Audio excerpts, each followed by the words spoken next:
Clayton and Sybil, and we're talking about stress eating during the holidays. And healthy living expert Dr. Matt Chalmers joins us on the phone line this morning. Doctor, thanks for coming on the show. Absolutely. Thanks for having me. So seasonal stress eating, that is a real thing, right? People are eating more during the holidays because of stress. Absolutely. Stress causes you to overeat the vast majority of the time you have it. So what does that look like then? I mean, does that just mean that people are just, constantly chowing down, or does it come in doses? It means more portions. What does it look like? Is it different for everyone? It's a little different for everybody, but it's kind of all of those things. What causes the most is we're just continually grazing throughout the day, where it's, I'll eat a handful of this and a handful of that, and before the end of the day, you've eaten twice as much as you normally would. What are some of the causes that make people do this comfort eating? Anxiety is the biggest one. So one of the ways that we try to calm the anxiety is with a little bit of kick of dopamine. And so every time you get some of that sugary comfort food, it kind of kicks you back up, and you're like, okay, things are scary, but I'll be okay. And so that's kind of what precipitates it. So is there a pass on Thanksgiving as far as stress eating is concerned, or is it never recommended? The thing is that we want to start pushing back against that. So kind of give yourself a little bit of grace and understand that the best memories from your family holidays are the ones that were a little quirky. So take a little pressure off of yourself, allow those things to happen, and as that stress comes off, you're going to eat a little bit less.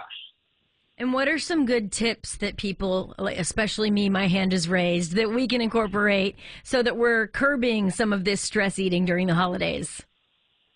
Yeah, well, just like I said, try to take some grace. But the other side is that you're not going to get rid of all of it. And so let's try to swap some stuff out. So if you're eating berries, strawberries, blueberries, raspberries, or if you want to have it with whipped cream, those are fantastic little hand snacks to do because it's not going to raise your glycemic function too much. Now, there's times we all want chocolate, but if you'll start on candies, so if you'll start looking at more of the keto stuff that has a lot less sugar in it, it's not means you can eat all of it, but at least we're taking the sugars out. So that's one of the things we can start looking for as far as, little chocolatey candy gifts. So maybe cooking recipes with like low sodium or fat-free alternatives using some sort of healthier dietary needs, right? Yes, things we try to do. The biggest things we're looking for as far as gaining fat is going to be your sugars.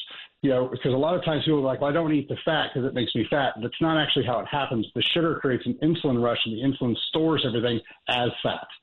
Dr. Matt Chalmers is with us this morning, healthy living expert. We're talking about comfort or stress eating, whatever you want to call it. Something that I thought was interesting here as we talk about ways to introduce other things on Thanksgiving than food. Now, I know that the holiday surrounds food, and nobody's trying to take that away, but it was an interesting tip to do other things away from the food table or from the dinner table, maybe just to distract. What have you heard about that? Has people had success doing that? Maybe it be an activity, decorating, whatever, or just away from the food? Yeah, that's a fantastic thing to do. So, one of the things, if you can go out and take a walk, if you can play, go outside and throw the football or baseball, just do something active with your family, because then again, that will bring up your memory function. So that makes it very nice. But that activity will keep things, you're using up that energy instead of adding it into the body.